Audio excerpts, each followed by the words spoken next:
Getting a little cozy right up in here with the blanket on. In case all the stores didn't make it blatantly clear, it's Valentine's Day this week, and I'm spending it alone. Just like I am today, just like I am right now, and just like I will the day after. Valentine's Day for people like myself who are single can feel just a little, right? Just a little funky. I see the ring ads on television, I hear about the diamonds on the radio, and I am like, and this is gonna be me basically just making myself a plate of brownies and eating the whole thing and not feeling bad about it. Yet if you're someone who is on their own, as I am, as you might be who's watching, it really just kind of rubs in the fact that you're not with someone else. If there's anything that I believe in on Self-Love Saturdays, it's loving yourself whether you're in a relationship or you are single. I just wanted to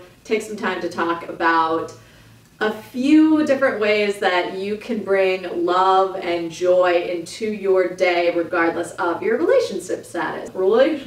I swear this is not booze, this is actually tea. Let's get into it. Here are a few ways that you can invite love and happiness into your Valentine's Day regardless of your relationship status. The first way is doing an act of kindness. These are simple acts of good that create joy in not only your life but in the life of someone else. One of my absolute favorite things to do is to go buy flowers and surprise somebody with a nice bouquet. I just love the look on someone's face, the way that they light up when I buy them flowers, and it's seriously like a $5 investment to do something like that, but it can be such a game changer. Number 2, write somebody a gratitude letter or message. Log on to Facebook, pick a friend or someone you haven't connected with in a while, and send them a little message. You could commit to writing a full-on gratitude letter and then calling somebody and reading it to them. You could also write a love letter or a letter of gratitude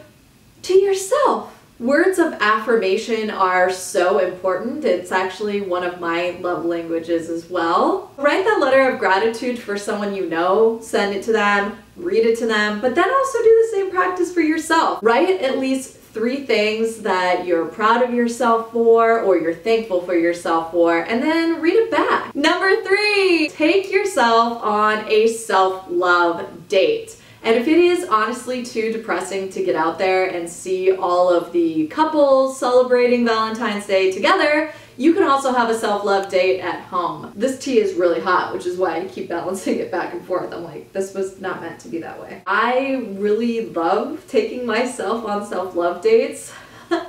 Like going to sushi and sitting at the sushi bar. I have no shame in sitting at the sushi bar by myself, ordering myself a sumptuous meal, and then getting out my notebook and my self-help book and having a little journal sesh out in public, just living my best life, eating sushi and journaling or taking notes on my book or whatever. Ultimately, this is just about you time. Number 4, flip the script and celebrate being single. Normally, we assign pleasure to something and pain to something else. In this case, we would be assigning pleasure to being in a relationship and pain to being single. It is available to us to actually flip the script and remind ourselves of the inconveniences of being in a relationship and the wonderful things about being single. I want you to go out and do all the things that you feel like you can't do when you're in a relationship. Eat all the beans you want, eat all the raw onions and raw garlic that you want. Go do something and don't tell anybody where you're going. I just talk to like whoever I want to. I go to the gym and just strike up conversations with men who I find are attractive. I buy myself things without wondering if I'm overspending and my partner is going to be concerned about our joint finances together. I eat all of the fat things. That I don't recommend at all because that's a recipe for feeling really sick. I'm telling you, beans, onions, garlic, this is the way to go on Valentine's Day. Indulge, indulge, indulge. Number 5, get away. Now I do know that Valentine's Day falls during a weekday this year, so of course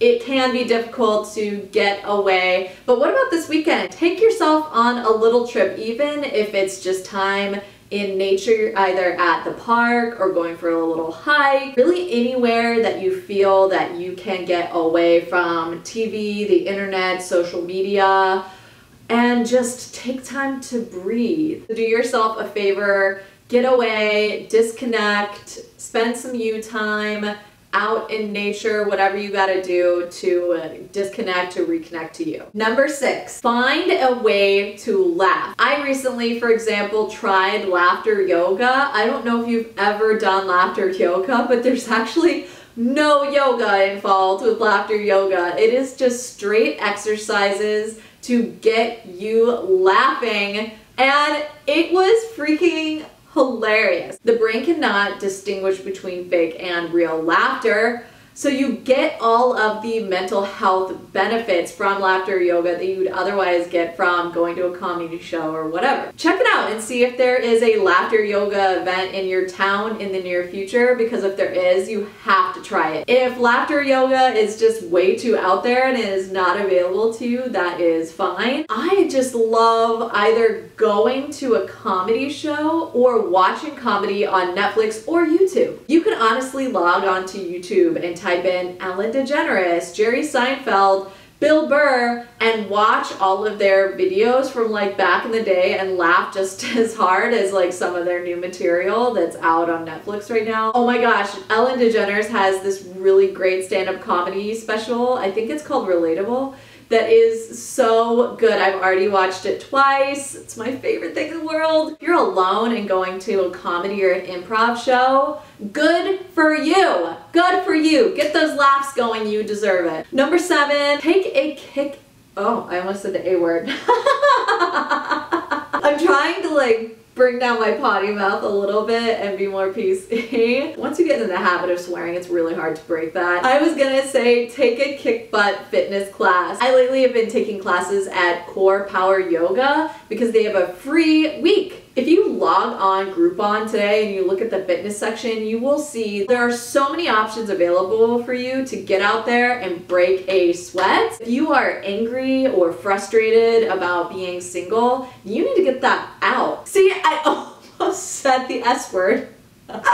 Anyway, the point is there are so many options for you to get out there and sweat it out, because from a mental health standpoint, I am such an advocate of addressing anger in a healthy way by giving it an outlet. It's important to vent. If it helps you love yourself more on Valentine's Day to go for a rage walk, go for a rage walk. Like, I'm literally just being like, oh my god, I've gone on so many dates, I haven't found it. Like, I am so glad that you and I just had this conversation about loving yourself on Valentine's Day. There's a lot of bells and whistles out there ring-a-ding-dinging for people who are in a relationship, and at the same time, there's so many single people out there, you know? You do not have to be alone on Valentine's Day at all. You could do any of the things that I just said with a friend or a group of friends. This is your day to do whatever you want that makes you feel good.